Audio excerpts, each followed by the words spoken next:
Within the past year, sophomore long jumper Makyla Stanley has learned to view hardship as a motivator, not an obstacle. I was walking from class, it was like 9 a.m., and my mom called me. She was like, Cornell got in an accident early this morning.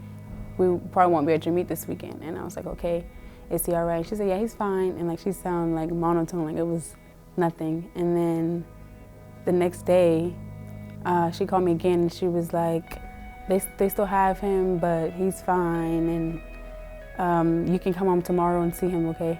But when she returned home, she came face to face with a new reality. I was going back to see him, and my mom stopped me and she said, he's not going to be how you think he's going to be when you walk in the room.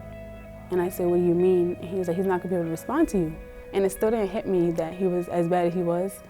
So I walked in, and he was hooked up to everything. He had things on his head, his legs were in casts, arms were in casts. There was a tube in his mouth. It was like the worst thing I've ever seen in my life. Makyla's concern for her brother soon became a distraction in her everyday life. I thought about him at every single meet. And my mom would text me, she'd be like, go out there and do it for him. Like, he wanted the best for you. So like, jump 20 feet today because that's what he'll want. He'd be happy. When he wakes up, he'll be happy to hear that you jumped that. But at the same time, like, I couldn't think about like doing good. Like, he's the only thing I thought about. I wanted to go home every weekend, although I had a track meet every weekend. Only thing I could think about was going home to see him.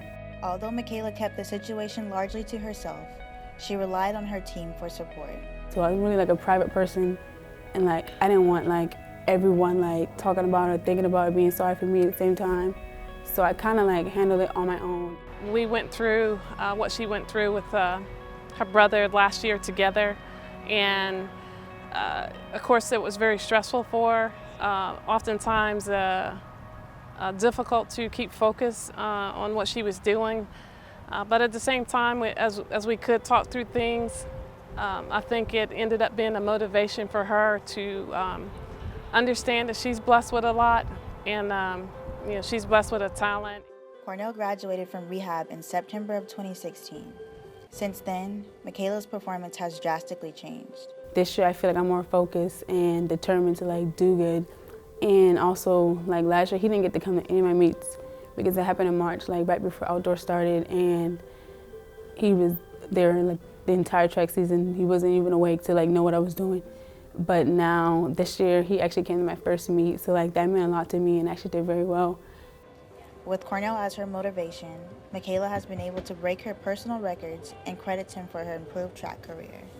It's a big thing now to like see him there for me, like, because a year ago at this time, we didn't know like if he was really gonna be there. Like, it came to a point where it was literally like, there's nothing we could do, nothing doctors could do, like God is the only thing that could save him. So a part of me just felt like there's a possibility he's not gonna ever be there. But he is there, and like, so like that makes me like more than motivated to like do good. Like every time I see him in the stands, or he texts me, or he tells me to practice hard, like it makes me go a little bit harder.